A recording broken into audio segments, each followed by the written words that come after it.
Oi, Letícia? Meu pai. Oi. Tá, jóia, que coisa boa, eu não te conto. Deixa eu ver aqui. Só você na sala? Ezequias não entrou, não? Ainda não. Não.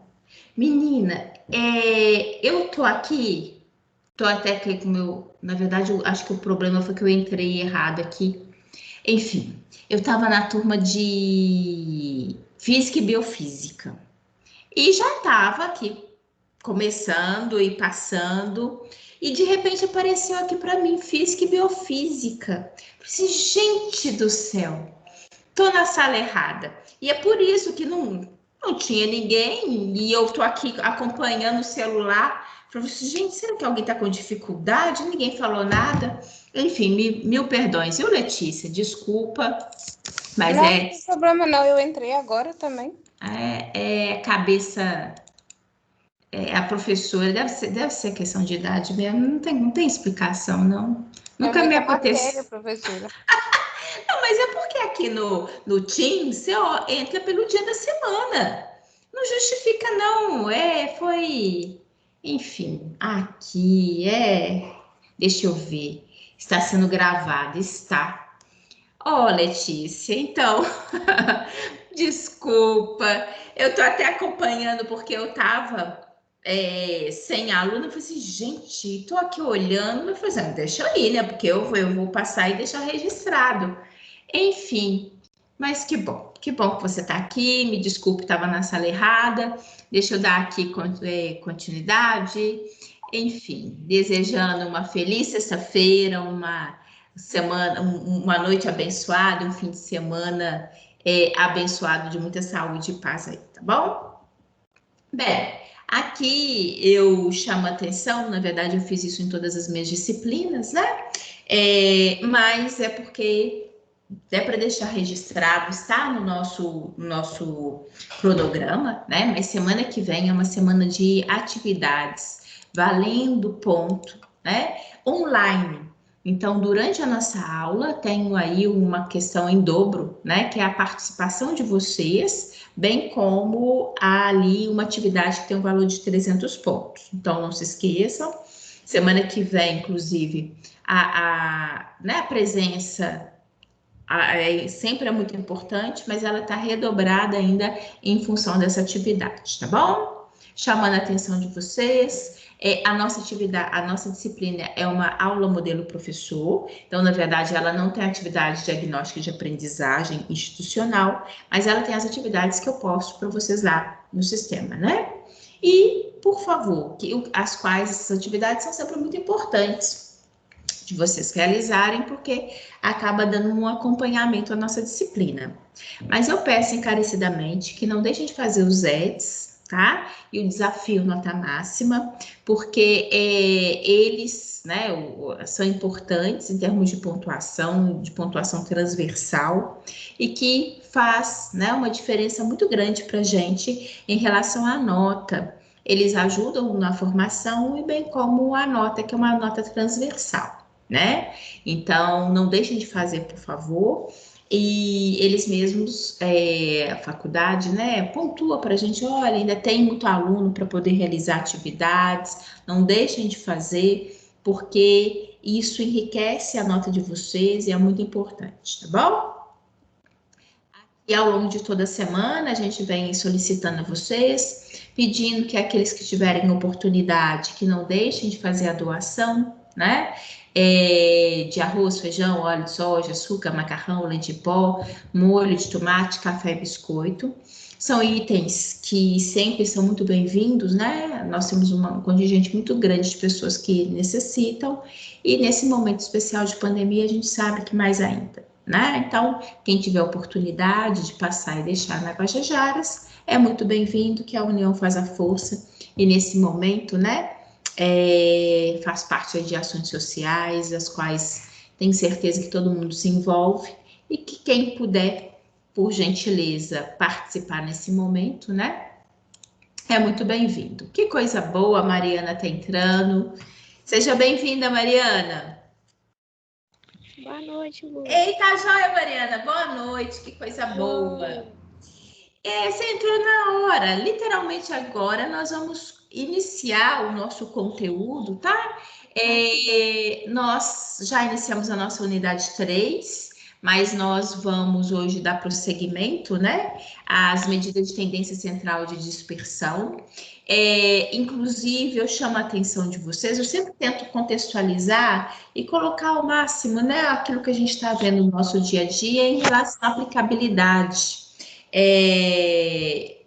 Espera, parece que tem gente que ainda está precisando, está querendo entrar. Deixa eu ver aqui quem que seja.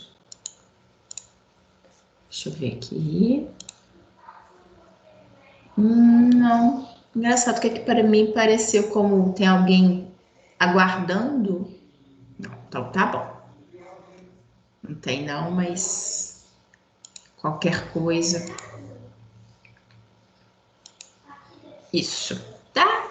Então, isso que eu vou colocar aqui para gente ao longo da nossa noite, vocês vão ver, sempre com exemplos, com situações em que nos permite, né, verificar o contexto teórico em relação à aplicabilidade. Temos um Kahoot, na verdade eu até coloquei aqui que esse Kahoot é relacionado ao que nós vimos no último encontro. Eu vou fazer o seguinte, eu vou deixar essa questão de Kahoot mais para o final, no último momento, porque nós temos um Kahoot da nossa disciplina de hoje também, e aí a gente faz isso, né? Isso às vezes até ajuda quem possa ser que alguém ainda possa entrar na nossa, né, hoje, enfim. E de qualquer forma, isso é bom para a gente, que mais adiante, um dia também que tiver né, mais gente, se for caso, a gente realiza essas atividades, tá bom? Então, eu vou passar, mas o importante que tem aqui para que nós possamos, no melhor momento, trabalhar com isso e poder rever, né? De uma maneira diferenciada, mas que vocês possam participar e rever de alguma forma o conteúdo e fixar, tá bom? Então, a gente vai dar agora prosseguimento em relação às medidas de dispersão, chamando a atenção aqui que nós estamos vendo, né, nessa unidade 3, justamente isso. Situações em que, muitas das vezes, a gente recolhe as nossas informações, nós recolhemos os nossos dados, né, os nossos resultados ali de uma pesquisa, de um acompanhamento que a gente esteja fazendo, e aí depois a gente organiza, né, esses nossos dados. Nós organizamos em tabelas, nós organizamos em gráficos. O fato é que a gente consegue verificar de várias formas, né? Como que esses dados estão mais ou menos representados? Como que eles estão dispersos? Será que eu tenho resultados que são muito próximos, muito parecidos? Será que esse contingente que eu peguei ali de resultados estão absolutamente muito dispersos, né? Muito aleatórios, dispersos de uma maneira muito aleatória? Então, isso é interessante e é importante, e a bioestatística ela traz isso para a gente, né? Que a nossa disciplina é justamente isso, que é a condicionar a estatística diante da biologia, né? Analisar os dados que nós obtemos através dos nossos experimentos com uma visão, com a aplicabilidade da estatística para a gente poder, na verdade, poder inferir alguma coisa, né? Bem, e essas medidas de dispersão que nós estamos relacionando, estamos mencionando aqui, elas vão indicar e até mesmo permitir termos uma noção do quão distante os nossos dados, os nossos resultados estão entre si. É igual eu comentei com vocês, né? A gente faz ali um experimento e a gente tem uma série de resultados. E eventualmente a gente possa olhar para eles e verificar, nossa, mas de repente essa observação, por exemplo, com esse hamster, foi tão diferente, né? Estão resultados tão diferenciados em relação dos demais. Enfim, a gente consegue verificar ali e, logicamente, isso é importante para a gente ter uma noção do que possa ter acontecido no nosso experimento, né?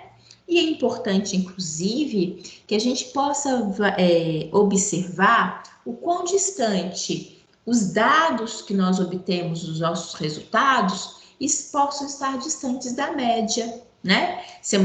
No nosso último encontro, nós verificamos que nós temos medidas de posição, em que nós observamos média, mediana e moda, né, dos nossos resultados. Agora, nós vamos observar justamente o quão distante, eventualmente, alguns dados possam estar de média, que corresponde, né, justamente aquele ponto em que grande parte dos nossos resultados, muitas das vezes, se encontram, tá? A descrição de um conjunto de dados se faz com uma medida de tendência central, ou seja, normalmente esse ponto é a média, né? É o valor de média ali dos nossos resultados e a dispersão do qual ele está.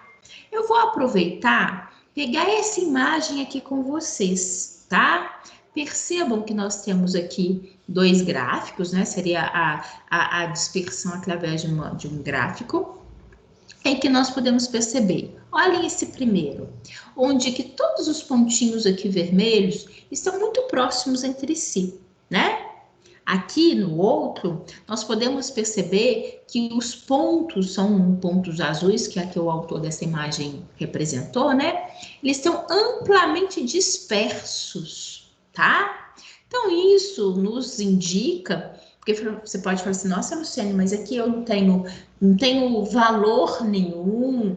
Isso possa me dizer alguma coisa?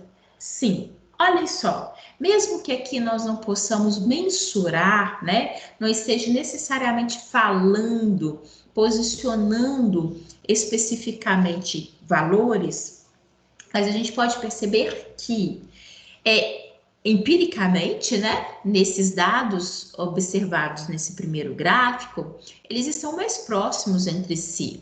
Ou seja, em relação à média, né, nós temos uma menor dispersão das extremidades dos dados. Ou seja, eles comungam de uma maneira geral mais próximos entre si.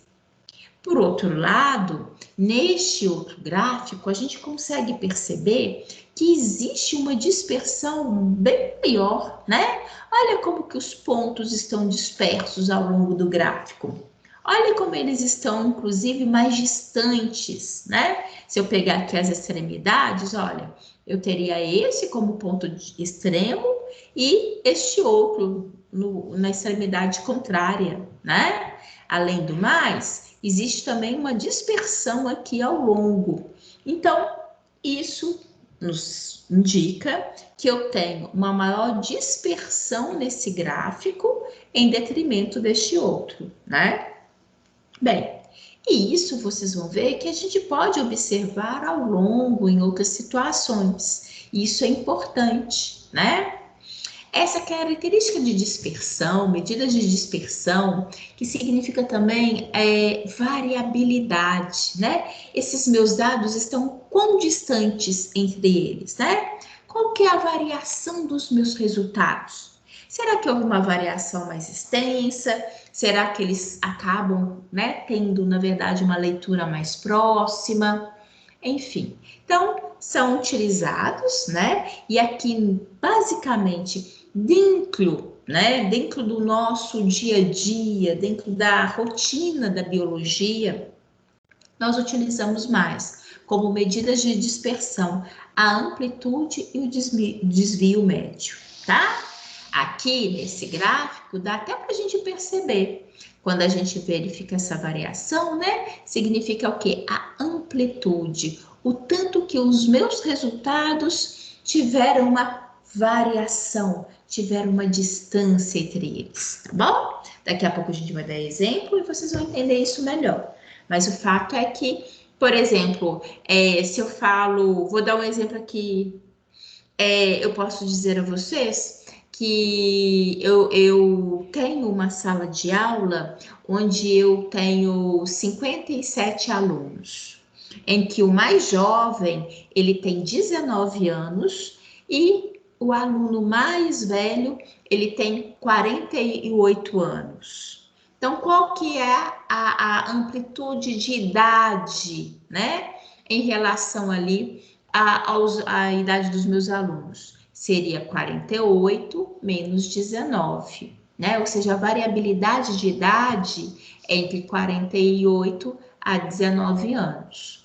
Agora, se eu falar com vocês que eu leciono para uma outra sala, que eu tenho 40 alunos, em que o mais jovem ele tem 25 e o mais velho ele tem 32. Então, seria 32 menos 25. Então, se a gente observar nesses dois exemplos, eu poderia falar que a amplitude da minha segunda sala mencionada, ela tem uma faixa etária, ela tem um público, um grupo de alunos que tem uma faixa etária mais próxima entre si, em detrimento daquela primeira, né? Onde a dispersão, onde a faixa de idade dos meus alunos tem uma amplitude, ela é mais heterogênea, né? De uma maneira geral. Deixa eu ver aqui que mais uma vez é engraçado, tá toda hora me falando que tem convidado para ingressar. Deixa eu até fechar, ele fecha aqui. Estranho, porque isso me chama a atenção e me faz ficar com receio de que tenha gente para entrar. Enfim, mas deixa quieto, tá? Não tem, tá tranquilo.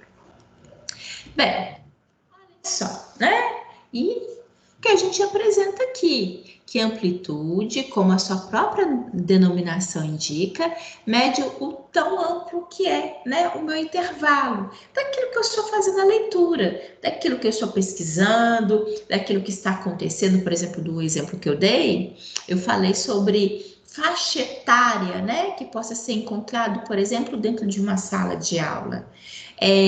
Você pode falar da variação, né, da dispersão ali de determinados. Imagina, você está fazendo um experimento, né, e aí você observou que o ganho de peso dos ratinhos, ela oscilou entre 25 gramas até 123 gramas. Então, é uma linguagem da qual a gente possa utilizar para a gente verificar o quão distante, quem é que eventualmente ganhou mais ou ganhou menos, o como que está a variação, né, de ganho, por exemplo, de peso por exemplo,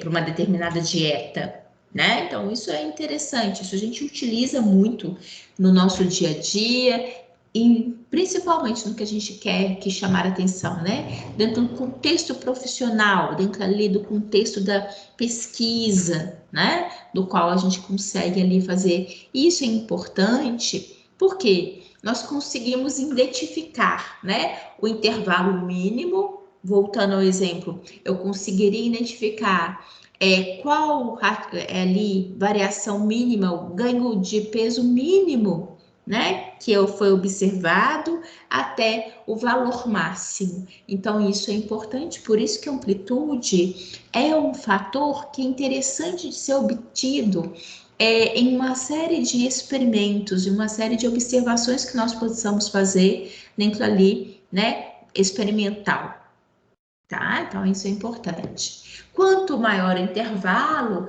maior a dispersão, né? É justamente isso. Eu vou voltar daquele desenho aqui, ó, essa representação.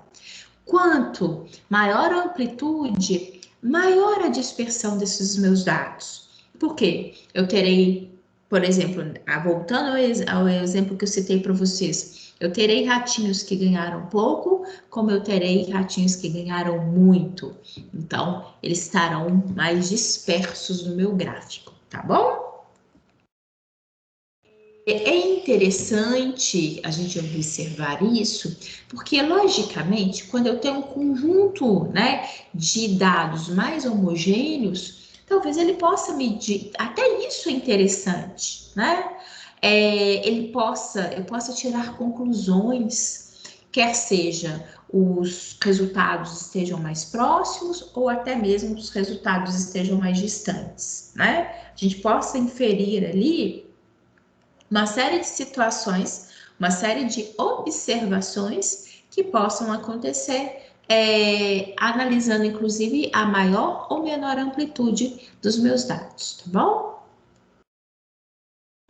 E como medir essa variação em relação à média, né? Que aí são os desvios da média. Então, isso também é importante, porque, por exemplo, vou voltar ao que eu falei com vocês. Vamos imaginar, eu não sei de qual, porque eu estou tirando aqui, né, realmente de cabeça, mas eu acho que na primeira sala eu falei que eu tinha, sei lá, 47 alunos, variando de 19 né, agora eu não sei. Mas imagine então, vamos colocar aqui. Eu tenho uma sala com 47 alunos que oscilam entre 19 a 32 anos. Imagina, tá? 19 a 32 anos. Aí a minha amplitude seria justamente isso, de 32 menos 17, né? Que dá um 25, né? Seria aí uma amplitude, uma variação de idade entre o mais novo e o mais velho, tá? Mas eu posso falar com vocês que desses 47 alunos, 30 estão na faixa dos 25 aos 30 anos. Ou seja, eu posso, de repente, falar assim, ó, que a média, de repente, a média de idade, né, dessa sala seja ali de 28 anos, tá? Ou seja, tenho que fazer as contas, obviamente, mas, pessoal, a média, ou seja, de uma maneira geral, eu observo ali a média de 29 anos para essa sala, né? Bem, a gente pode, e aí o que a gente vai fazer? Verificar o tanto que tem de desvio em relação à média, tá? Vou mostrar a vocês, e isso é um fator que também é interessante para a gente, que a gente possa observar e obter isso, né, a partir de algumas situações experimentais, tá bom?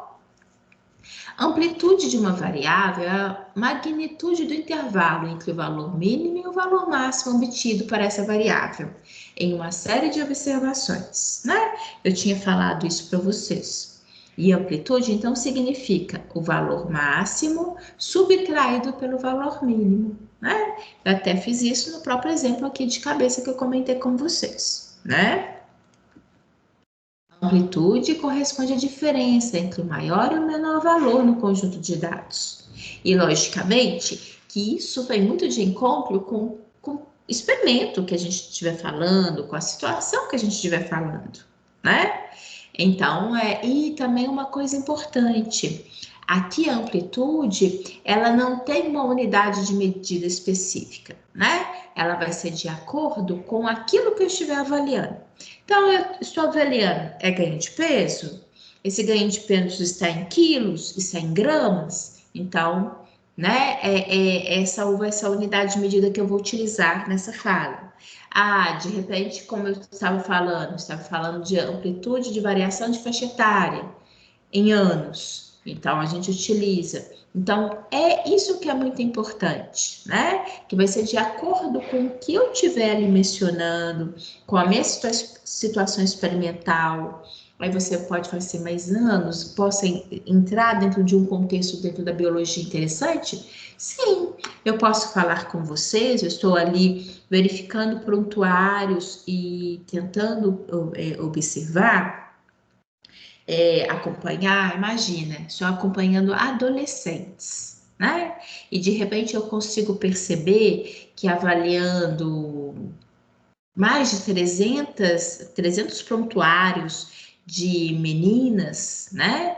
De adolescentes, eu posso perceber que elas tiveram a menarca, né? Que é a primeira menstruação, entre 10 anos de idade até 17 anos de idade, né? Ou seja, eu poderia falar que dentro de um prontuário que eu estou ali analisando, de acordo com aquele público que eu estou avaliando, a menarca ela ocorreu na criança que obteve a menarca, né? Ainda mais jovem, ela tinha 10 anos de idade, e que a jovem que mais tarde teve a sua primeira menstruação, ela tinha 17 anos de idade.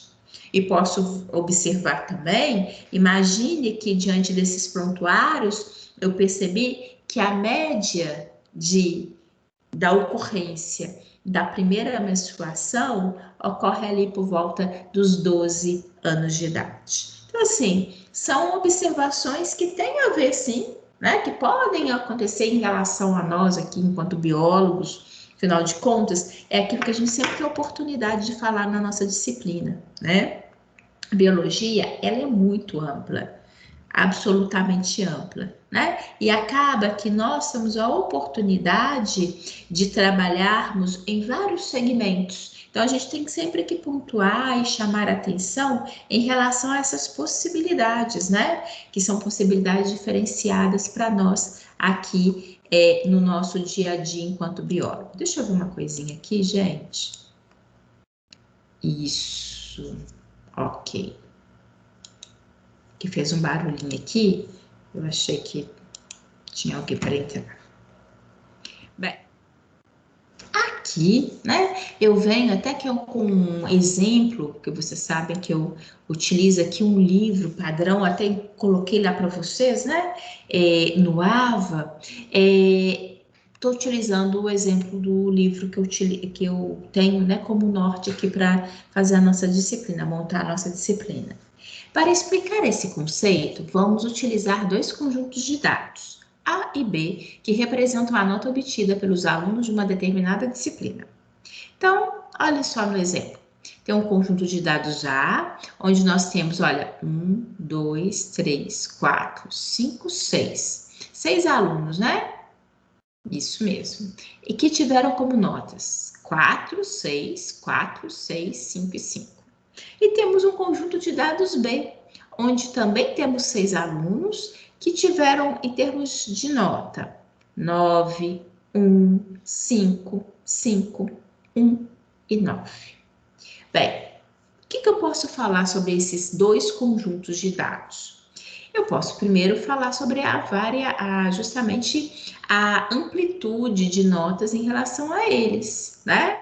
Olha só, no conjunto de dados A, nós podemos observar que a nota oscilou entre 4, que é a menor nota, e 6. Então, a maior nota é 6, a menor nota é 4.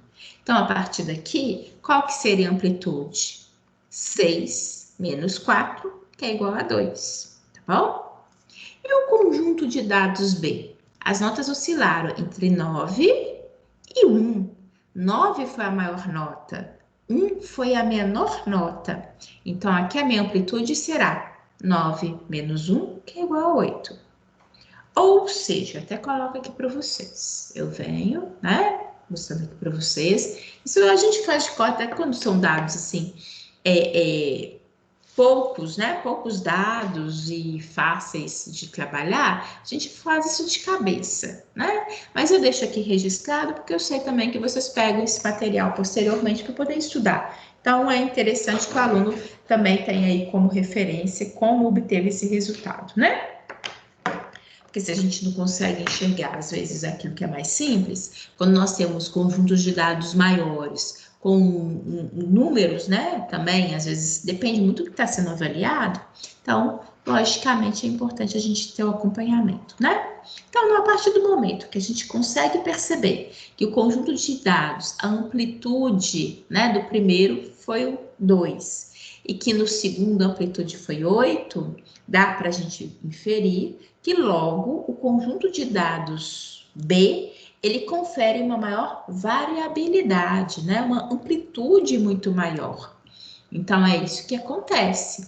Uma variabilidade do conjunto de dados B, ele é muito maior do que nós obtivemos no A, né? E isso é interessante. Isso às vezes a gente acontece quando a gente trabalha com um experimento, né?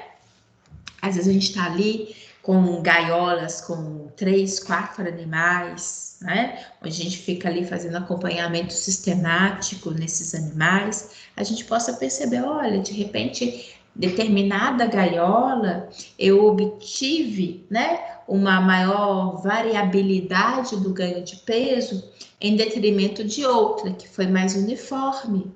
Aí, inclusive, a gente pode inferir várias situações, né?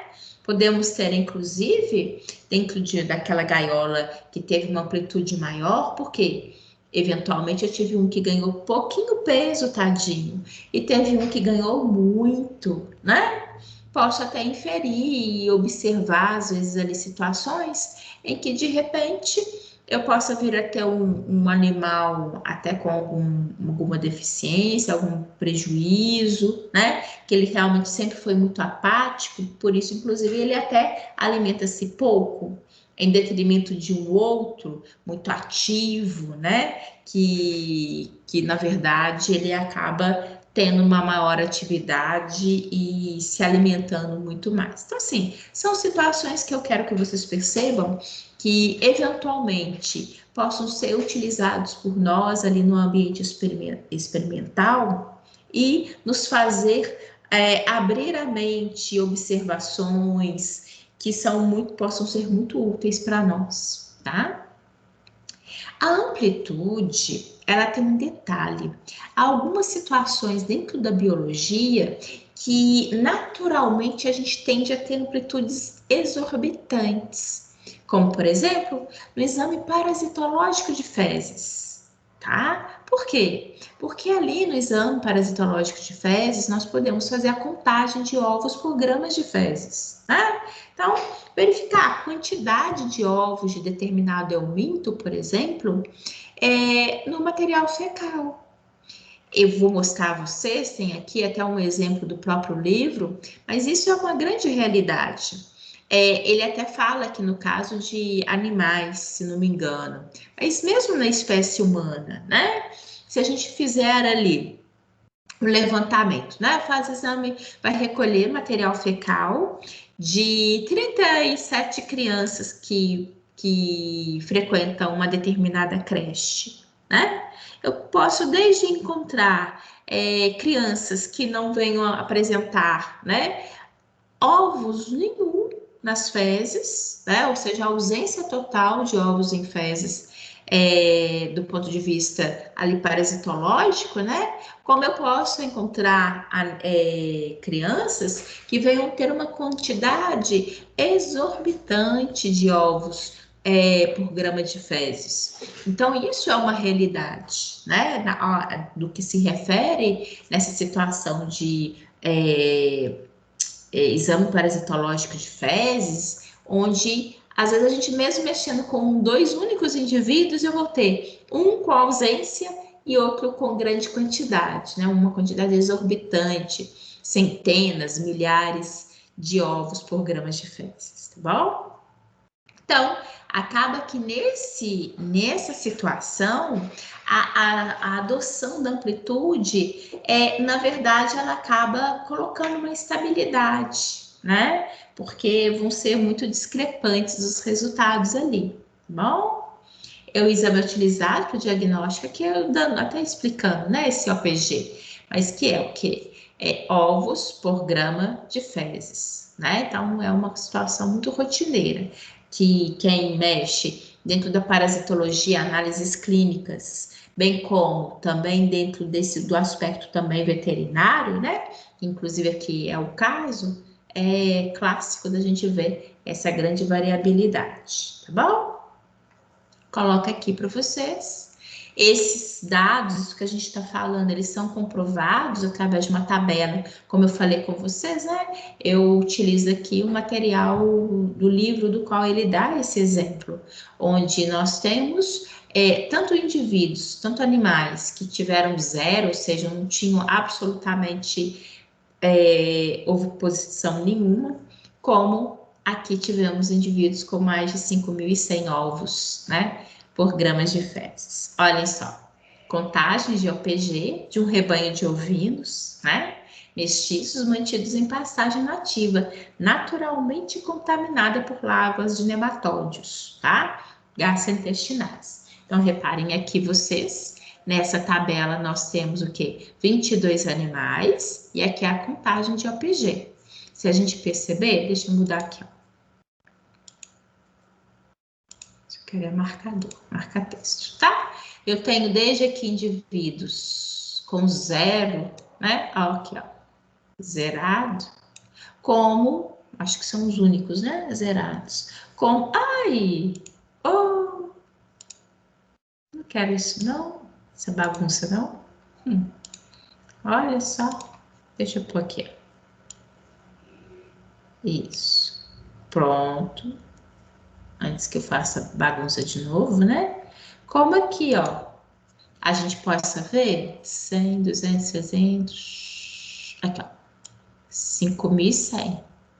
Acho que aí ele deve ser o único com tanto, né? Temos outros com valores grandes, temos, ó, né, uma variação, mas de todos eles, 5.100 é o maior. Então, houve uma variação muito grande, ou seja, uma amplitude entre 0 a 5.100 ovos por gramas de fezes. Então, isso acaba dando realmente uma estabilidade muito grande para esse tipo de avaliação, né? A amplitude é gigantesca.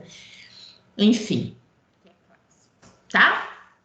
Agora, peço aí a vocês que não deixem de realizar. Deixa eu colocar aqui, ó. Aqui, ó. Tá? Considere a série de observações de altura abaixo, obtida uma pesquisa sobre intoxicação por chumbo. Insetozinho voando aqui, bem aqui. Considere a série de observações de altura abaixo, obtida uma pesquisa sobre intoxicação por chumbo em crianças com 9 anos de idade ou menos. Então, o que nós podemos perceber? Temos aqui 5 crianças e os valores altura em metros, né? Bem, então, temos criança com 1,14 m, com 0,86, 1,24, 1,17 e 0,94.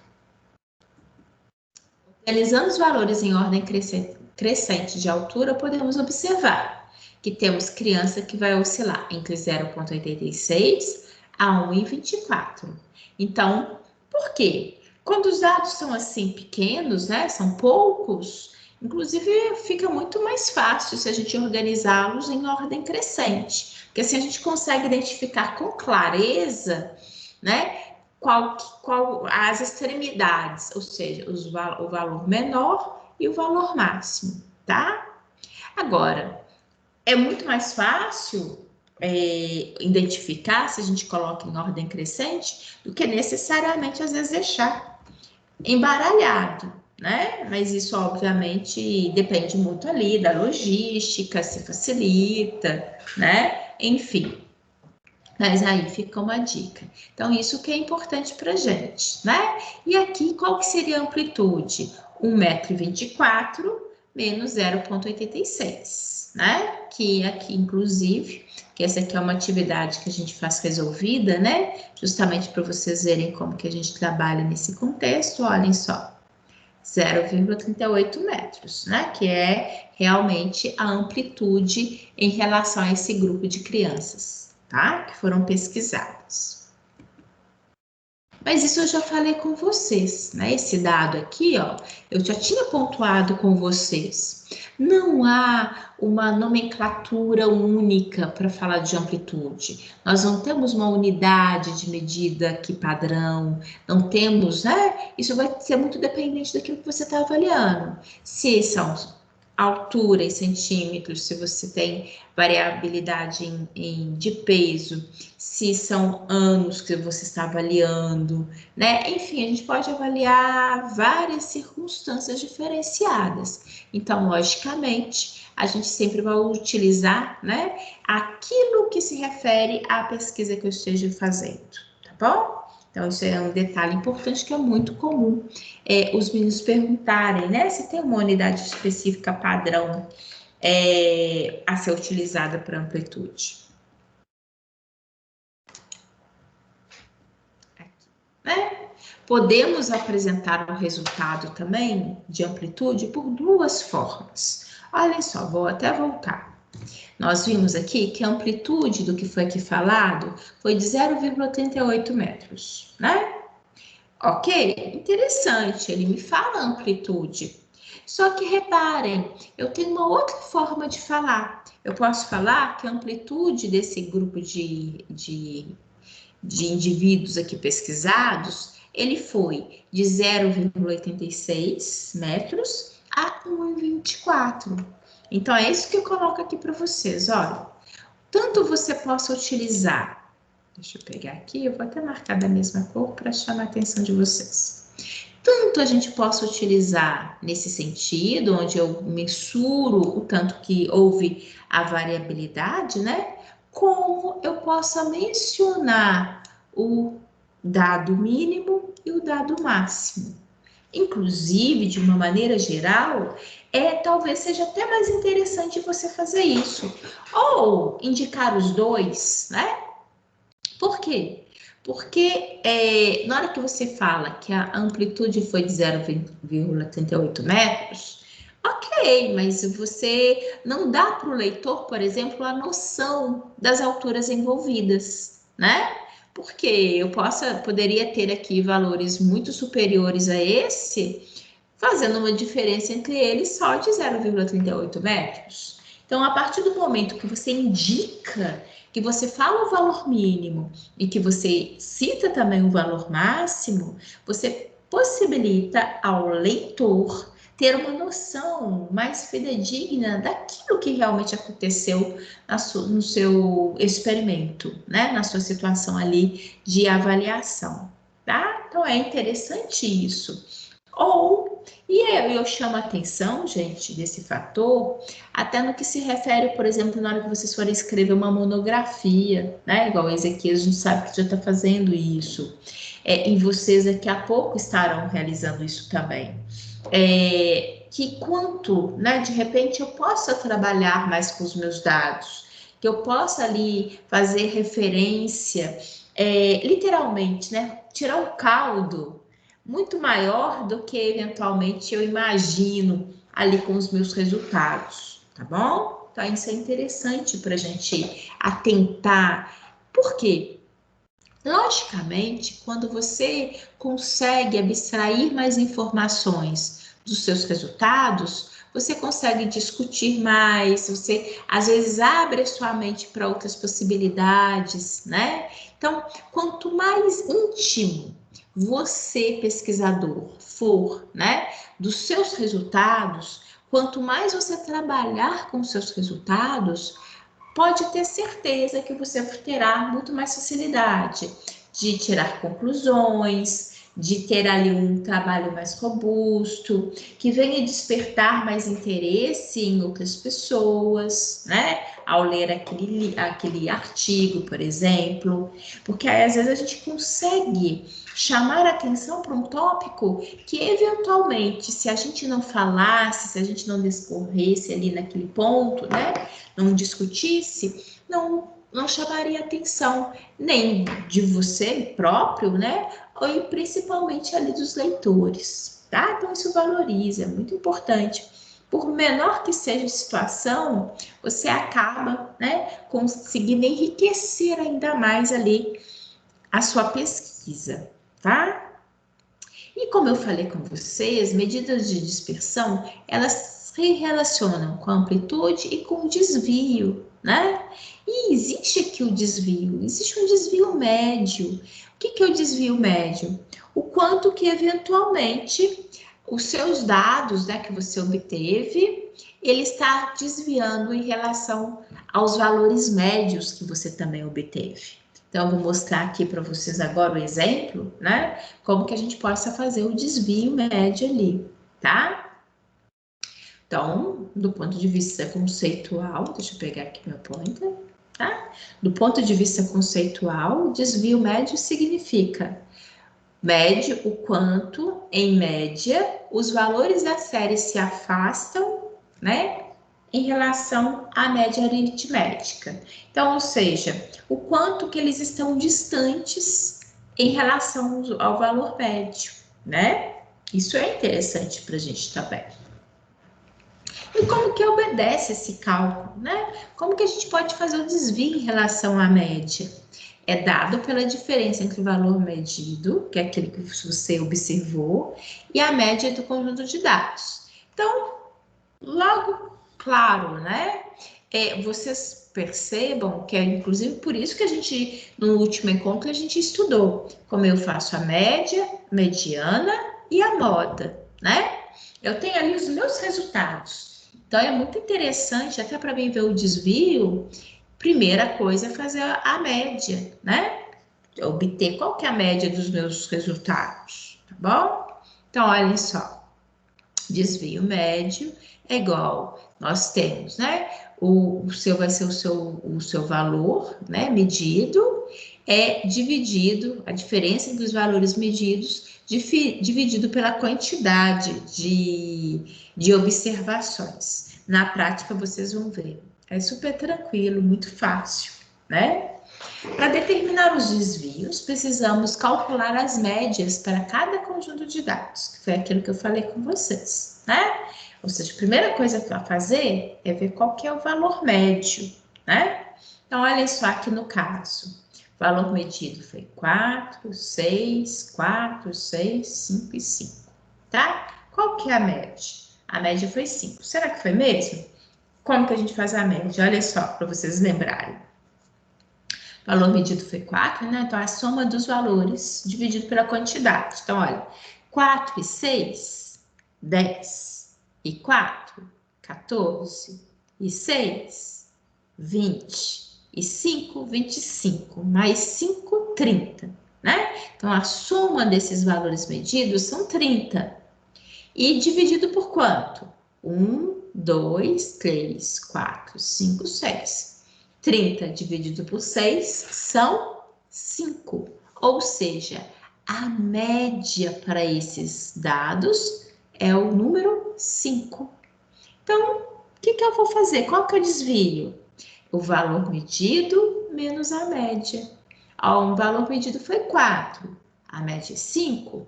Então, ele oscilou em menos 1. E o desvio dele foi o quê? Menos 1. O valor medido foi 6, a média é 5, então 6 menos 5 é igual a 1. O valor medido 4, igual anteriormente, é menos 1 também, enfim, e assim sucessivamente. E aí, o que é interessante chamar a atenção? Reparem aqui, olhem, também vou destacar aqui para chamar a atenção de vocês.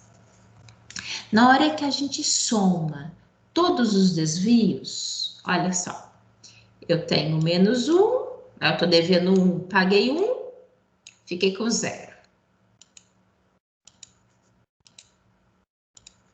Eu estou devendo 1, paguei 1, fiquei com 0.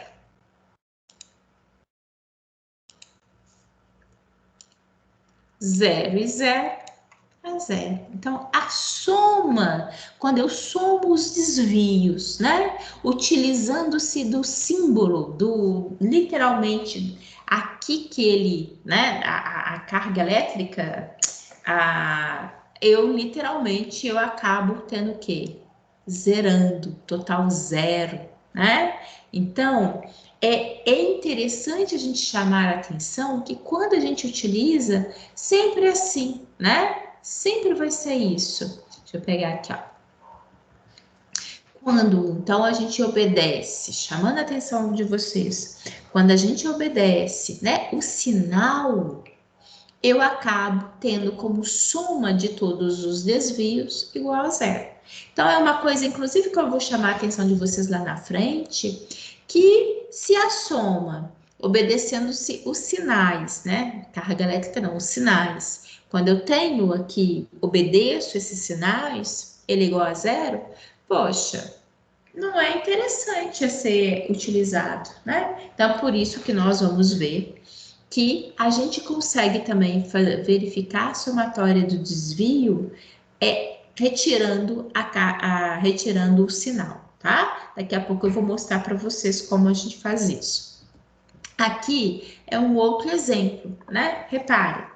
Aqui, deixa eu devolver aqui, ó. Senão eu vou rabiscar. Qual que é o valor medido? 9,15519, tá? Vamos ver qual que é a média? 9, 1, 10. E 5, 15. E 5, 20. E 1, 21. E 9, 30. Olha, de novo, deu 30. Dividido por quanto? Vamos ver. 1, 2, 3, 4, 5, 6. 30 dividido por 6. De novo, né? Então, a média é 5. Novamente, a média é 5. Como eu tenho o desvio, 9 menos 5 são 4. 1 menos 5, fico devendo 4. 5 menos 5, 0. 5 menos 5, 0. 1 menos 5, menos 4. 9 menos 5 são 4. E aqui mais uma vez, olha, se a gente obedecer, né, de acordo com os sinais, tem 4, devo 4, fiquei com 0. Tenho 0 e 0, devo 4, pago 4. Então, o total aqui dos desvios, obedecendo o sinal, mais uma vez é igual a 0. Sempre é, e é interessante que depois, acho que eu coloquei para vocês um exercício aqui, que eu vou mostrar a vocês. Eu retirei que já caiu numa questão de concurso, perguntando qual que é a soma dos desvios, que é igual ao quê? Soma dos desvios, na verdade, ele é igual a 0, tá? Não importa qual que seja o número, ele vai acabar sendo igual a 0. Bem, aqui, né?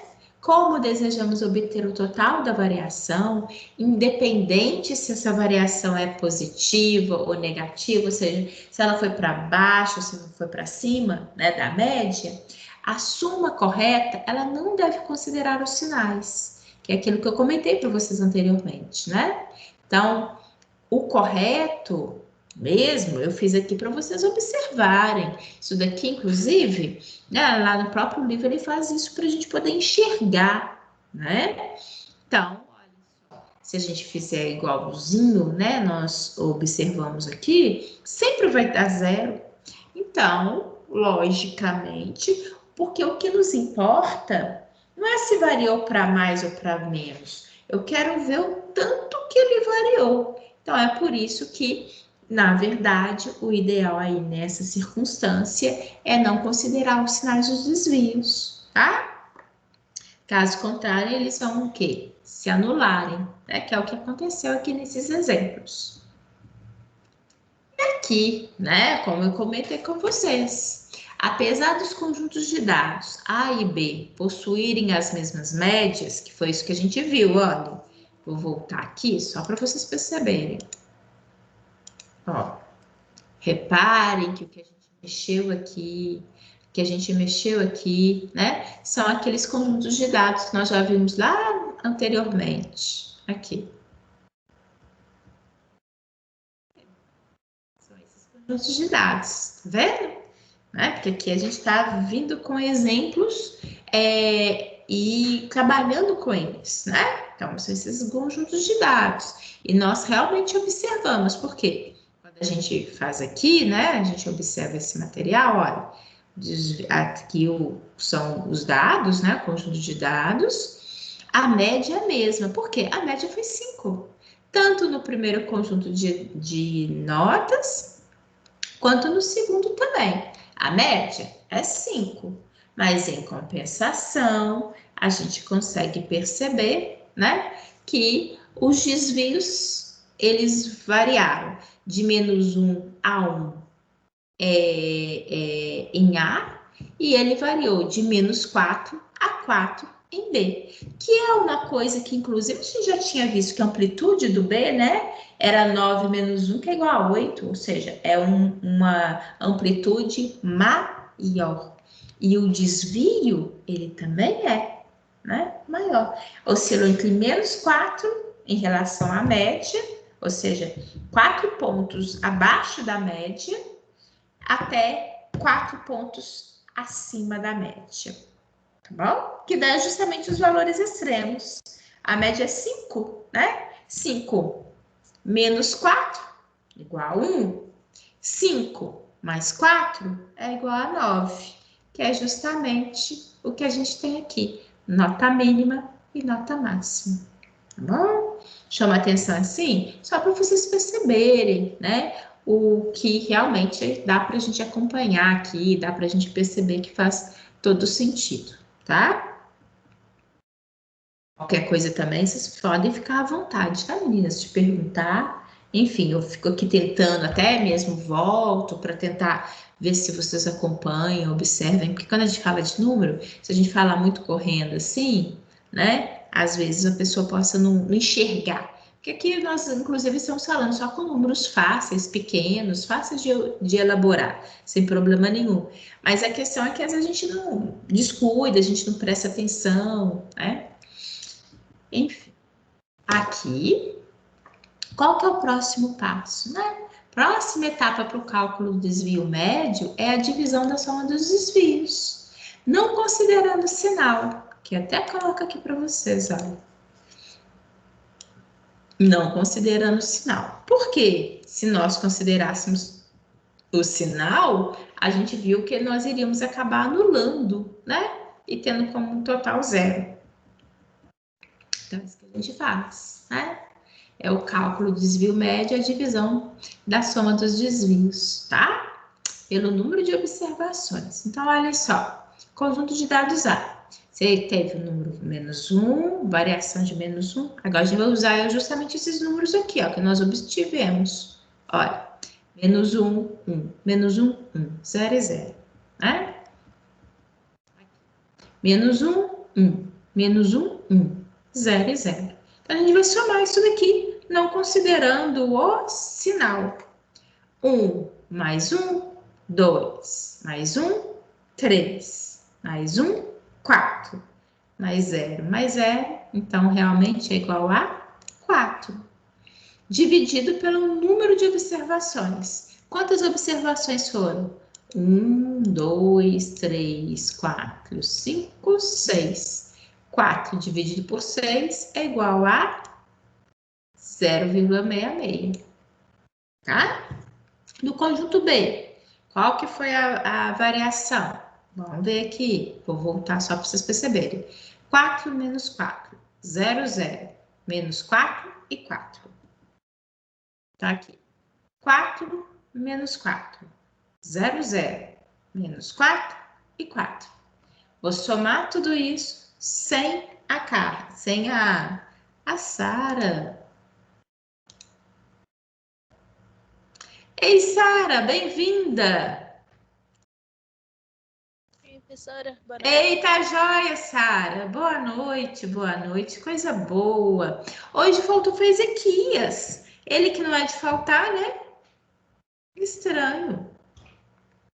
Bem, sejam bem-vindas. Sejam bem-vindas, meninas estão aqui. Qualquer coisa é só perguntar, tá bom? Aqui. Então, olha só, vamos voltar aqui, meninas.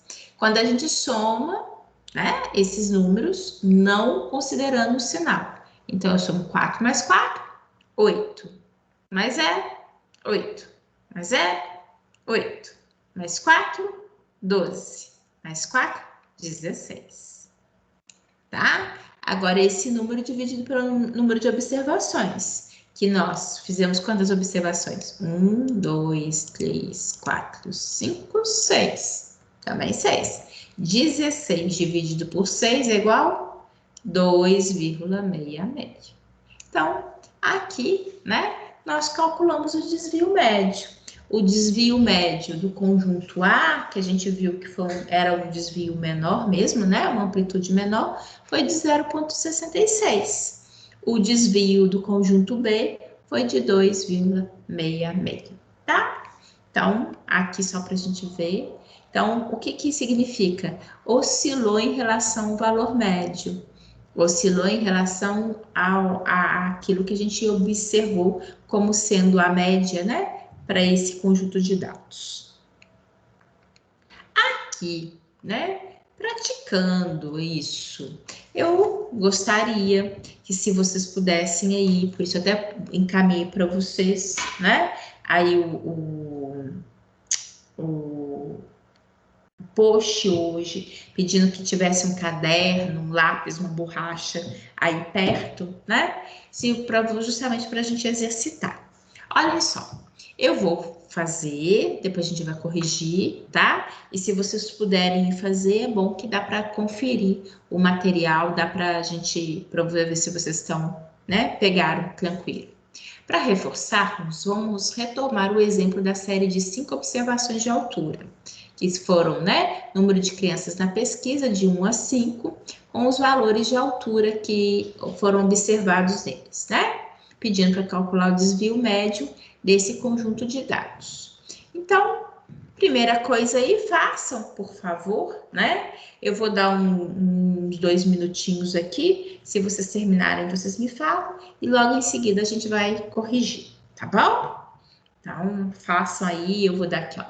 Vou dar só um tempinho e vou corrigir.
Vamos corrigir?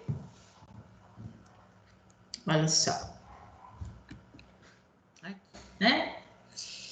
Primeira coisa, calcular a média da altura da amostra, né? Olha, nós tínhamos aqui 5 crianças, né? E com diferentes valores de altura, né? Então, a primeira coisa que fazer é calcular a média da altura da amostra. Então, colocamos aqui que são os dados, né? 1,14, 0,86, 1,24, 1,17, 0,94.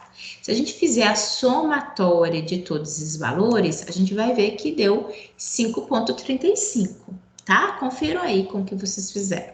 Então, deu 5,35. Bem, só que aí qual que é a média? É essa somatória dividido pelo número de amostras, que são 5, né? Então, 5,35 dividido por 5, então significa que a média de altura dessa amostra é de 1,07 metros, tá? Então, mas só que o que ele me pediu não foi a média, o que ele me pediu foi o desvio médio desse conjunto de dados. Eu obtive a média porque para ter o desvio médio eu preciso primeiro fazer a média, né? Para agora verificar o tanto que esses dados desviaram em relação à média. Então é isso que a gente faz agora. Agora, para calcular o desvio médio, a gente tem que pegar aqui é o valor das alturas, né? 1,14, 0,86, 1,24, 1,17, 0,94, menos a média, que é 1,07. Que é isso que vocês têm aqui, ó. 1,14 menos 1,07, 0,86 menos 1,087, 1,24 menos 1,087, 1,17 menos 1,07 e, finalmente, 0,94 menos 1,07. E aqui nós temos os nossos resultados. Se a gente jogar isso na calculadora, a gente vai ter esses resultados aqui, né? 0,07, menos 0,21, enfim, e assim sucessivamente, tá bom? Então, esse daqui é literalmente, né, o que a gente conseguiu aqui de desvio, quanto que eles desviaram em relação à média para cada dado que eu obtive, né? Reparem que tem uns que estar com um sinal negativo aqui, indicando que, olha, esse indivíduo, ele tem uma altura, né, abaixo da média. Então, é isso que a gente percebe, né? Em compensação, qual que é o mais alto? Olha, 1,24. Esse indivíduo, ele cresceu 0,17 centímetros acima do valor médio para esse grupo de crianças analisado, tá bom? A soma dos desvios, considerando seus sinais, se a gente fizer isso, vai dar zero, porque é aquilo que a gente já falou, né?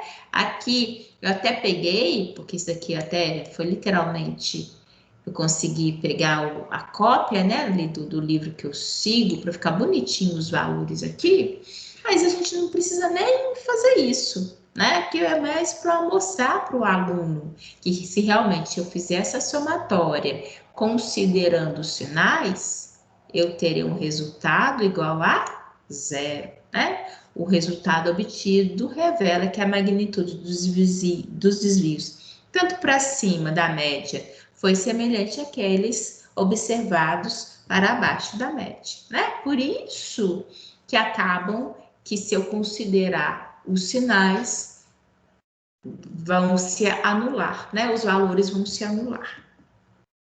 Por isso, né?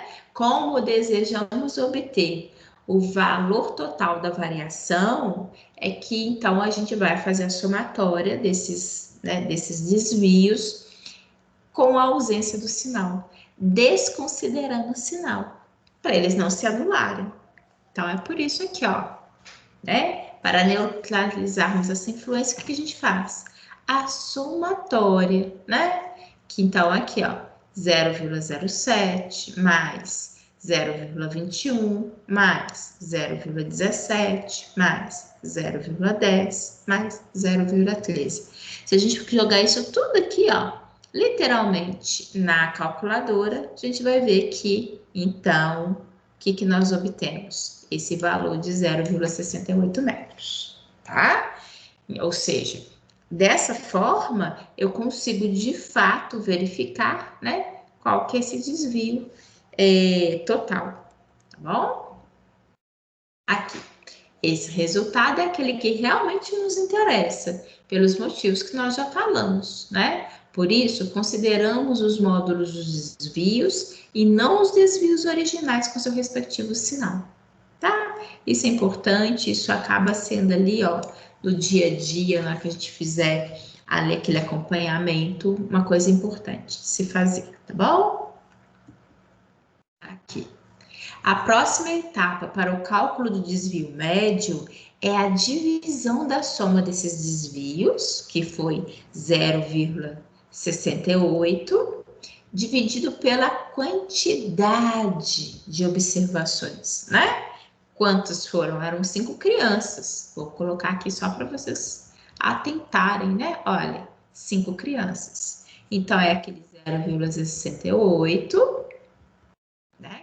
Com a somatória daqueles desvios, dividido por 5, que é igual a 0,136 ou aproximadamente 0,14 metros. Então, os resultados indicam que os valores de altura variam 0,14 metros em média em relação à média de alturas. O que eu chamo a atenção de vocês é que, se a gente perceber, não tem nada difícil aqui, não tem equações, a gente mexe com somatória, dividido pelo número de observações, enfim, tudo muito tranquilo para ser feito. O que a gente só tem que observar são alguns detalhes, né? Para a gente passar por todas as etapas, tá bom? Então, só isso. E é interessante, agora me fez até lembrar. Hoje estava estudando com Clarinha, né? Clarinha ia ter prova hoje de matemática. Então, na hora ali de estudar, e não tem outra, né? Às vezes a pessoa até sabe, assim, se for para fazer uma continha ali, sabe, faz direitinho, mas na hora que não presta atenção, detalhe, alguma coisa que esquece, faz toda a diferença. Então, é clássico. Vocês imaginem eu aqui, estudando com ela e pegando ela ali, em termos, né, dando ali subtração, adição, multiplicação, coisas que ela está trabalhando agora, para poder fazer ali e resolver. Gente, tem hora que, mãe, mas eu só errei isso. Foi só isso, né? A somatória ali de milhar. O número que ela trocou. Minha filha, mas olha só, né? Na matemática, se o correto é o número 2, você coloca para mim o número 3, simplesmente zerou, né?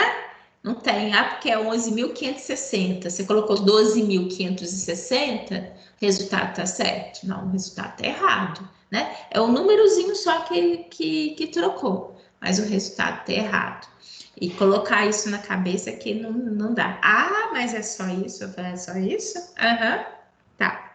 A questão é que a gente sabe, todos nós, né? Se a gente não se policiar, tem hora que realmente a gente cai nas pegadinhas, esquece, pode trocar, um descuido, a gente erra mesmo, né? Mas o que eu peço a vocês nesse sentido, realmente, que é ali pegar os passos direitinho, verifica se fez tudo certinho, se não esqueceu de nada nesse sentido, né?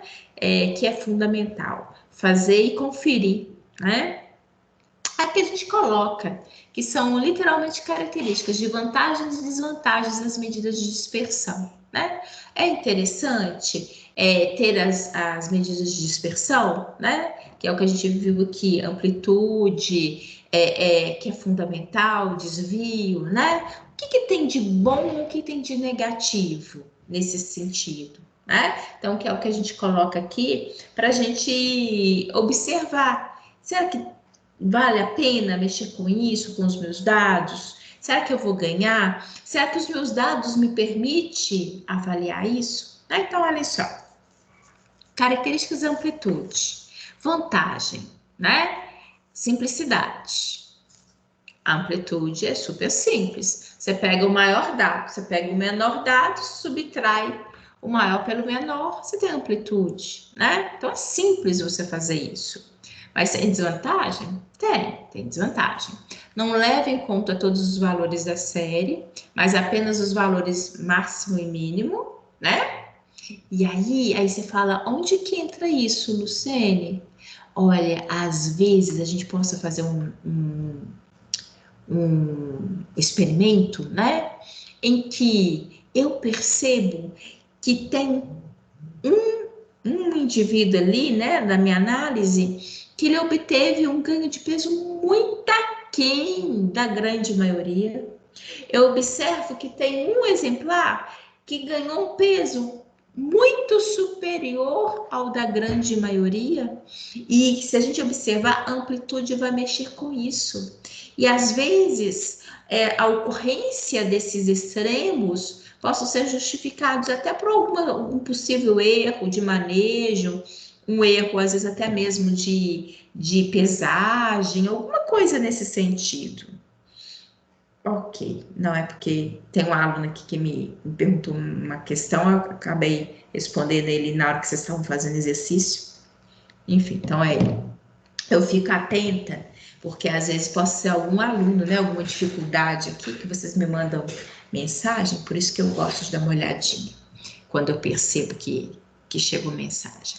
Então é isso, tá? Então isso é uma desvantagem, porque às vezes eu vou falar de uma amplitude que está mexendo com resultados extremos, e às vezes eles são justamente o que está fora da minha curva, justamente eles que estão fora daquela real observação que foi feita, tá? Bem, existem menos técnicas estatísticas que a utiliza, tá? A amplitude, e ela é influenciada por valores extremos, é justamente isso, porque já que eu mexo com o máximo e com o mínimo, eu estou nas extremidades, tá bom? Isso é uma desvantagem, realmente é. Então, o que a gente, na verdade, inclusive, por que você pode falar assim, Luciene, se aqui a gente está, né, aprendendo amplitude, desvio, por que a gente ainda tem que pontuar, já que é importante, já que a gente está vendo isso, por que falar das vantagens e desvantagens, né? Ou por que eu aprendo isso, né? Tem ali para mim como recurso, se ele tem, inclusive, aqui 3 desvantagens em detrimento de uma vantagem. Gente, isso quem, na verdade, vai poder observar e identificar se vale ou não utilizar, fazer, né, essa avaliação no seu experimento, é você, né? É ali na hora do que você tem os seus dados. É isso que a gente chama muito atenção, né? Não é obrigatoriamente você ter que utilizar. Você sabe que você pode utilizar esse recurso. Tudo que você puder e que eventualmente for interessante para os seus resultados, quanto mais você, né, trabalhar com eles, como eu falei, maior a discussão, melhor, mais a gente vai conseguir despertar, às vezes até por situações, né, ali referentes ao seu experimento. Entretanto, eventualmente você fala assim, aqui nesse contexto para mim não vale a observação da amplitude do desvio padrão. Por quê? Porque eu estou com dados muito extremos, então eu vou trabalhar justamente com o que está de extremo. Deve ter alguma coisa, de repente, esse meu animal, né, que ganhou um excesso de peso aqui, que está muito superior a todos os demais animais, de repente é porque sem querer eu coloquei muito mais alimento na gaiola para ele, né? Às vezes, por algum motivo, ele possa ter sido mais beneficiado, ou o contrário, aquele animalzinho que não ganhou tanto peso, eventualmente ele possa ter ficado ali no finalzinho, né? Era uma das últimas gaiolas que passava administrando alimento e às vezes sempre restava menos para ele. Então, assim, por isso que é muito importante, quando a gente fala do contexto experimental, ter padronização, né, da quantidade de alimentos que é oferecido, da oferta de água sistemática, enfim. Quanto mais padronizar, melhor. E aí a gente vai tentando minimizar os impactos e a existência, às vezes, de fatores extremos ou muito absurdos em relação ao todo, tá bom? Então, o que eu quero chamar a atenção para vocês, que aqui na bioestatística, a gente dá ferramentas para vocês, né? Na nossa disciplina de análise de dados, a gente dá ferramentas para vocês. Se vocês vão empregar ou não, isso é de acordo com o seu experimento. E é aquilo que a gente também já comentou, né? Muitas das vezes, na nossa questão experimental, ali você fazendo mestrado, doutorado, você e seu orientador também possam pedir auxílio a um bioestatístico, que ele eventualmente tem muito mais experiência, né, do que vocês ali nesse contexto, para ventilar as melhores formas de se trabalhar ali com aqueles resultados, tá bom? Característica de desvio médio, né? Vantagem. Leva em conta todos os valores da série. Por quê? Repare que pro cálculo do desvio médio, eu fiz o desvio de todos os dados. Então, não estou pegando literalmente os extremos. Eu estou trabalhando, tanto é que a gente divide pelo número de dados que você teve, né? Igual aqui na nossa amostra, eram 5 crianças. Então, a gente fez a somatória dos desvios e dividiu pela quantidade de indivíduos, né? Ao somar os módulos dos desvios, expressa o total de variabilidade em torno da média. Então, logicamente, isso é uma vantagem, né? Eu estou somando todos os módulos. Eu não estou deixando absolutamente. Não. Gente. Eu não estou deixando dados de fora, né? Eu estou aproveitando, tá? Utilizando. Isso acaba sendo uma boa vantagem, tá? Desvantagens. O cálculo é menos simples do que a da amplitude. Tanto é que a gente tem etapas, a gente tem que observar, né? Será que eu me esqueci de... Será que eu tive cuidado? Será que todos esses dados realmente eles foram bem feitos, né? Será que eu não errei nada? Porque se eu errei um detalhezinho aqui, logicamente vou errar o resultado final, né? Então, deixa de ser uma desvantagem, porque eventualmente possa até ter mais chance ali de cair num possível erro, né? Os desvios maiores não influenciam bem mais seu resultado do que os menores. Então, isso logicamente também acaba sendo ali uma desvantagem, né? Existem menos técnicas estatísticas que utilizam quando comparado ao desvio padrão e à variância.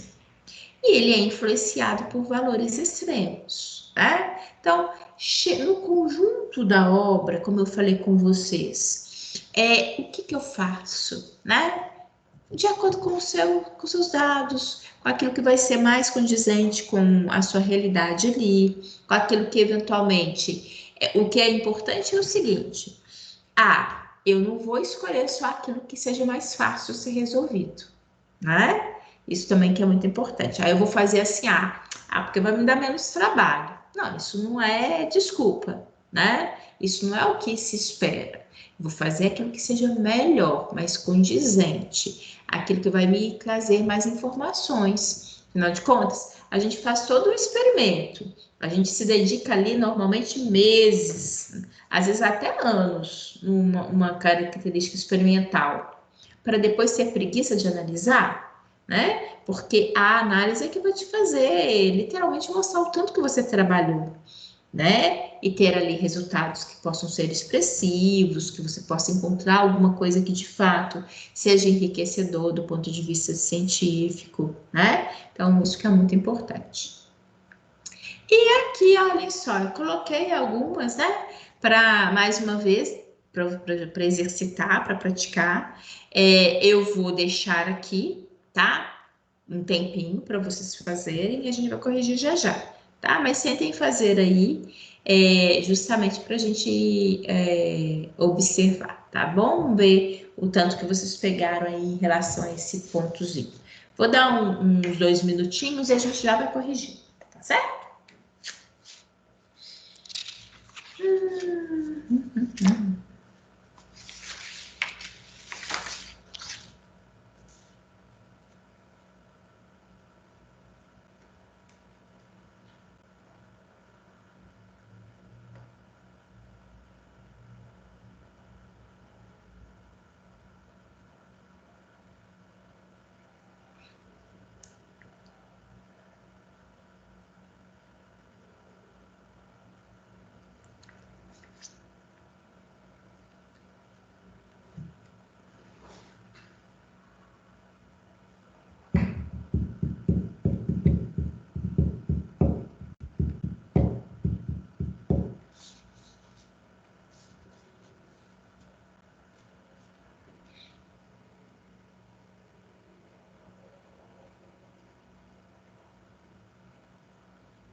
Essa é super fácil, acho que não vou nem dar mais tempo, não. Qual que é a soma dos desvios desse conjunto de dados?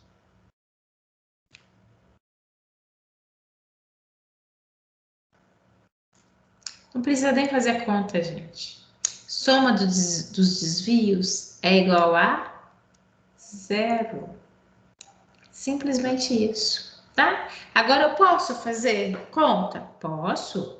Inclusive, se você fizer a conta, você vai chegar igual a 0. Deixa eu colocar aqui. Caneta e preto.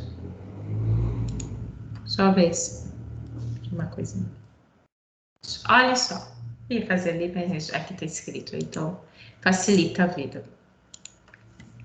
Olha só.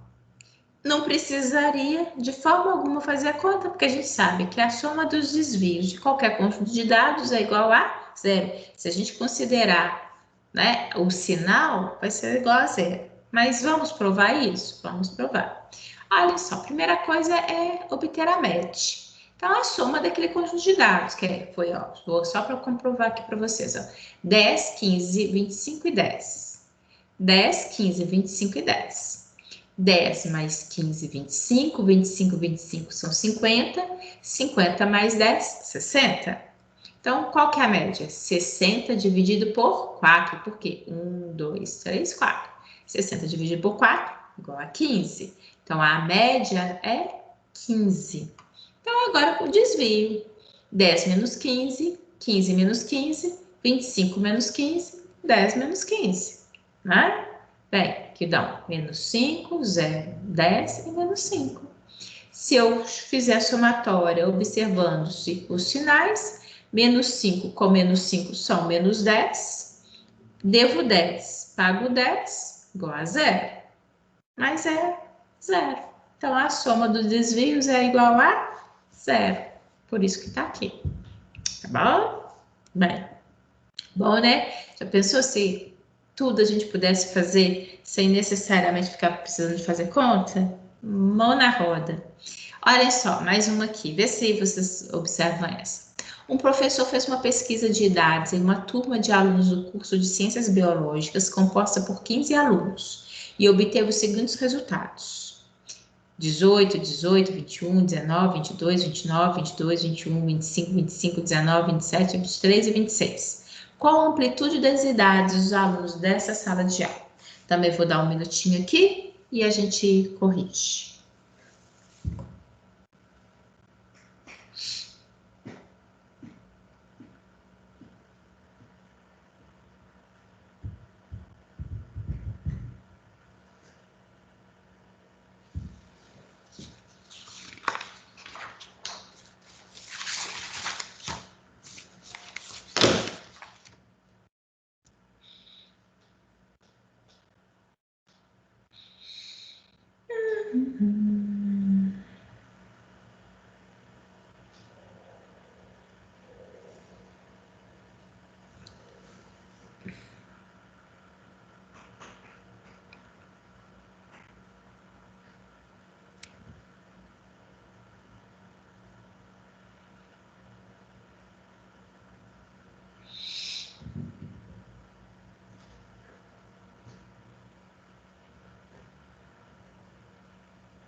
Olha só, qual que foi a pergunta? Qual que é a amplitude das idades? Então, eu quero ver, né, justamente o tanto que teve variação entre o indivíduo mais jovem e o indivíduo mais velho. Então, composto por 15 alunos, e esses são os resultados, vamos ver. 18, 18, 19, realmente, qual que é o indivíduo mais jovem? 18 anos. Qual que é o indivíduo mais velho? 21, 22, 29, 22, 21, 25, 25, 23, 27, não, 29. Então, primeiro você destaca o mais jovem e o mais velho. Qual que é a amplitude? O maior menos o menor. 29 menos 18 é igual a 11. Então, é igual a 11. Aqui eu não pus, não escrevi não. Mas não preciso. Já falei aqui para vocês, ó. Primeiro a gente nomeia o mais velho e o mais jovem dentro dessa série que foi dada, né? Cuidado que aqui no caso, olha, o último númerozinho veio para cá, então às vezes a gente poderia passar despercebido. Mas qual que é o mais velho? 29, mais jovem 18. 29 menos 18 é igual a 11, tá bom? Então essa que é a amplitude aqui.